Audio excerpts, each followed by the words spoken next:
Hey man, how y'all doing? We're out in the garage. Another episode of Garage Talk number 3. This will be a short one because I don't have a heck of a lot to show you. We got the new engine on the go-kart. I'll take you down here. We got the motor mounts are made up. That front one there is new. It turned out kind of nice, you know. I took it over to Pop Moscone's. He welded it up. We took the go-kart over there with it all in place and lined everything up, made sure the gears were all straight and everything was square. Got the pipe cut up the other day and just rotate the cones, cut the pipe right on the welds, the factory welds, and then rotate the cones and get it to fit the go-kart. Had to make sure we threw the seat in and put the chain guard on so we don't have to make new pieces, because right now we just want to get this thing done so we can get it over to Nelson and then over to Pittsburgh, maybe Pittsburgh first, then Nelson on the way back to Dalton. But that's what we're shooting for. Right now we're waiting on reeds. Carbon Tech is making the reeds, much like they did for checking with them yesterday for the Modena engine and some others. The first time out, you got to pay a $20 setup fee for them to make the reeds. And of course, I've spent 3 or 4 days on the phone with those guys, telling the different techs, telling them what I'm looking for, what came with it stock. The stock reeds were completely shot; they were burnt, fried right up. So this is the first engine I've encountered with two different stiffness or tension or thickness, I should say, of the carbon fiber of the reeds. If you play with these things long enough, you realize that the bottom reed gets chewed up quicker than the top one.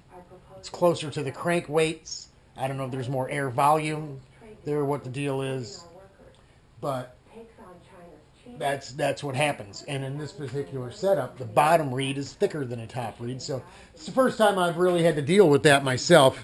I just got a rag stuck in there with some tape over top of it now. But and the stiffeners are different as well.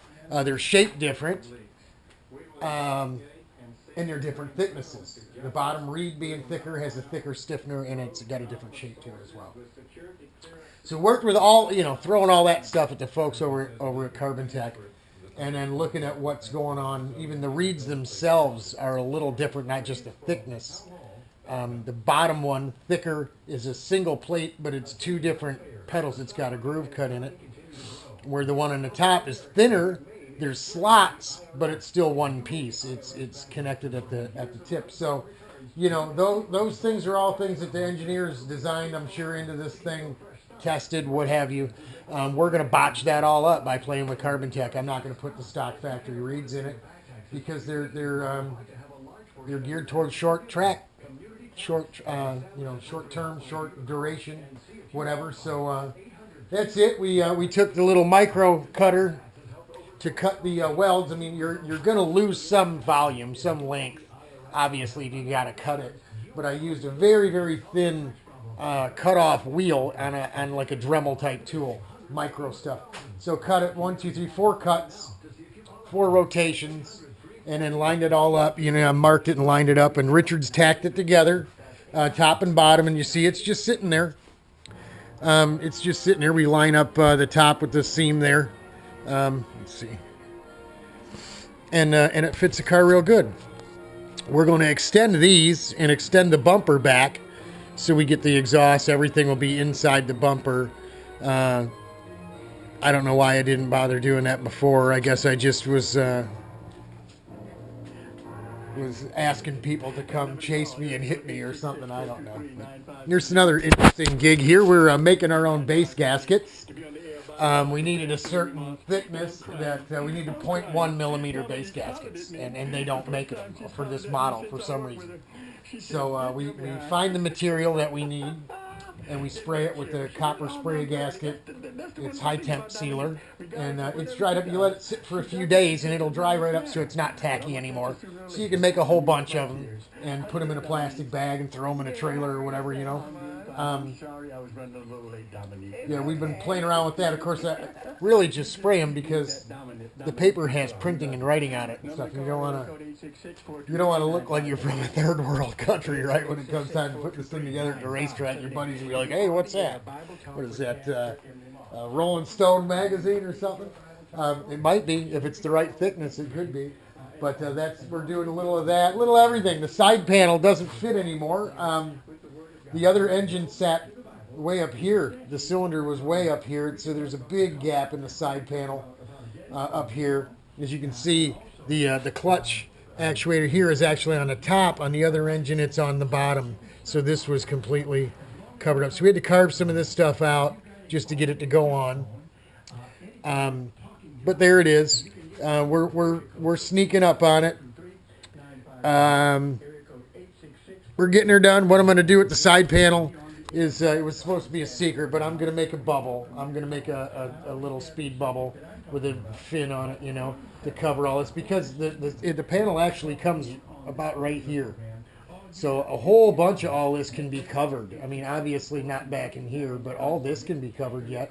And I can tie it into the chain guard, Zeus fasten it on, make it flush mounting and all that stuff too, because that's, I got time to do it.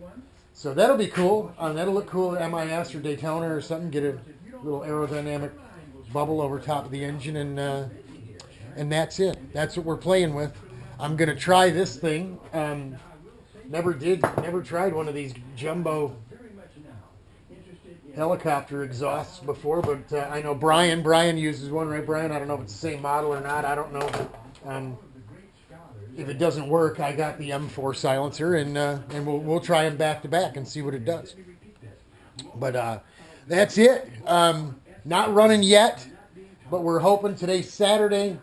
We're hoping the guy is going to be in Tuesday to lay out and cut out and lay up and make the reeds. So we're hoping we get him by the end of next week, which would be around the 10th, 11th, something like that. And then during the week after that, off we go to Pittsburgh and Nelson to turn some laps and get some video. So I'll get some video of the first time we crank it up, because I'm just super excited.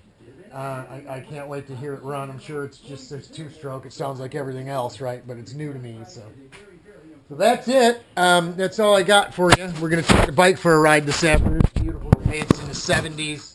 It's not too hot.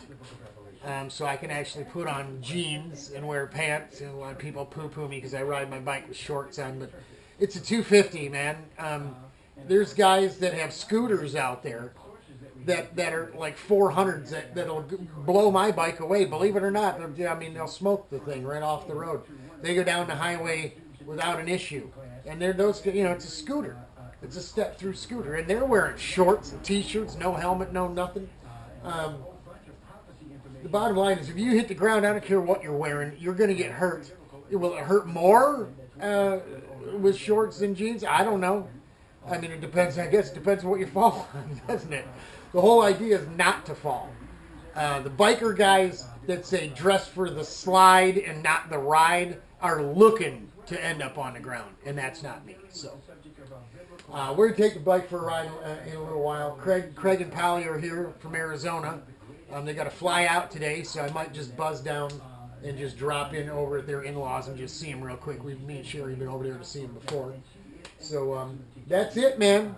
We're playing with some boats, getting the boats worked on. Got to do a little clay model on the air scoop on the other one over there.